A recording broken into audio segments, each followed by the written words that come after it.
A long time ago, in the bustling town in Africa, there was a woman named Mbali. She was known by everyone for her kindness, beauty, and the way she helped everyone in the neighbourhood. Mbali's heart was as generous as the river that never runs dry. She would help elderly with the daily tasks, cook meals for the hungry, and even take care of sick children. People loved her for her kind spirit, and everyone smiled when they saw her. But there was one woman who could not stand the sight of Mbali, Jaha. Jaha was jealous of Mbali. People spoke of Mbali's goodness all the time, but no one seemed to notice Jaha. She worked hard, but it was never enough. The love and admiration that Mbali received from the people made Jaha's heart burn with envy. Every day, Jaha would watch as people praised Mbali, and with each smile, her jealousy grew darker. Why didn't anyone praise her like they praised Mbali? Why was it always Mbali? One day, a mysterious woman arrived in town. She was an old healer, known for her wisdom and magical potions. She carried a small gourd filled with strange, shimmering powder.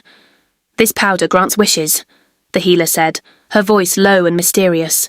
"But be warned, if you wish with bitterness in your heart, your wish will turn against you." Jaha listened carefully, but her mind was already racing. She didn't care about the warning. She was tired of being ignored, tired of being overshadowed by Mbali's goodness. That night, under the cover of darkness, she sneaked into the healer's camp and stole some of the powder. With her heart full of hate, Jaha whispered into the night, "Let Mbali turn into stone. Let her never be praised again." A strong wind howled through the town. The next morning, there was no sign of Mbali. People searched for her everywhere, calling her name. They looked at the marketplace, the river, and every corner in the town, until, in the highest point of the hill, they saw something strange. There, standing tall and cold, was a huge stone that looked just like Mbali. Her warm smile was frozen, her kind eyes now nothing but cold, lifeless stone. Mbali had vanished, replaced by an unfeeling rock. The people gasped in horror.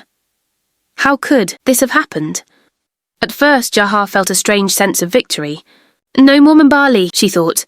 "No more praise for her. Everyone will finally see me." But as the days went by, something began to change. The people in the town were not celebrating. No one paid attention to her. Instead, they were sad. They missed Mbali. They couldn't understand what had happened to her, and although Jaha tried to pretend she didn't care, the guilt began to eat at her. Jaha noticed that the elders had gathered. They whispered among themselves, and she could hear the worry in their voices. They spoke of seeking out the healer. They spoke with wise men and the oldest storytellers to figure out how to bring Mbali back. Then they heard about the mysterious woman, the healer who had warned them about the powder. The healer listened to the people's story and nodded gravely. "Someone has used my powder with a bitter heart," she said, "and now there is only one way to break this curse. The sky will know. When the rain falls, the one who caused this curse will be revealed. Their bodies will turn to stone when rainwater touches them. Then Mbali would be saved." Fear spread quickly through the city. People whispered in fear, wondering when the rain would come, and Jaha's heart raced with fear. She knew the curse was hers to bear. She thought of coming clean, of admitting her wrongs, but fear quickly replaced any trace of guilt. If she confessed, she would be punished. Everyone would know what she had done. Her heart beat faster, and she quickly buried the thought. She couldn't expose herself. She had to find a way to avoid the rain. From that day on, Jaha avoided the rain. She didn't go to the river to fetch water. She didn't go near the well. Every time the sky turned grey, she would hide inside her house, too scared to step outside.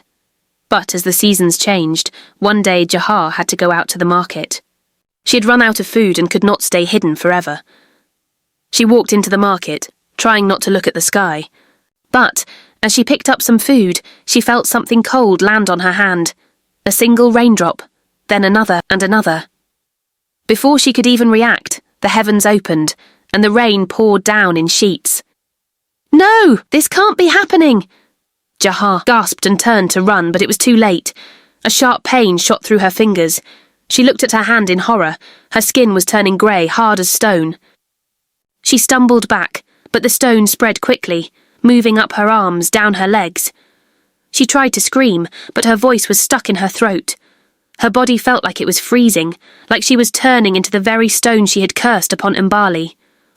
The people around stood, watching in silence and shock. They now understand what happened and what she has done, yet they are powerless to change anything. "The rain has spoken," one elder whispered, his voice heavy with truth. Jaha's body, growing heavier and colder. She reached out her hand, trying to ask for help, but it was no use. Her fingers were now stone, and there was no escaping the curse. "I'm sorry," Jaha whispered with her last breath. "I'm sorry."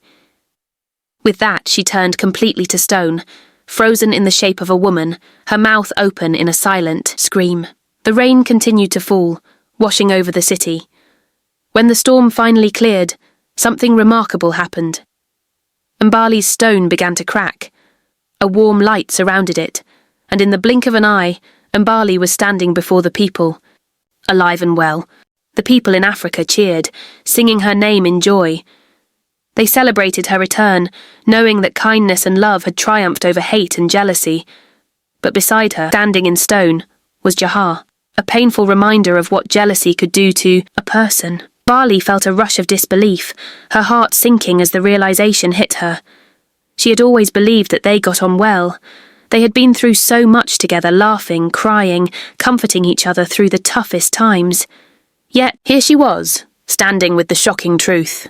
The person she had trusted most had let hatred consume them to the point of wanting to eliminate her. Her mind was a whirlwind of confusion, trying to remember the love and care that had once existed between them would turn into bitterness and anger that now defined Jaha. How had it come to this?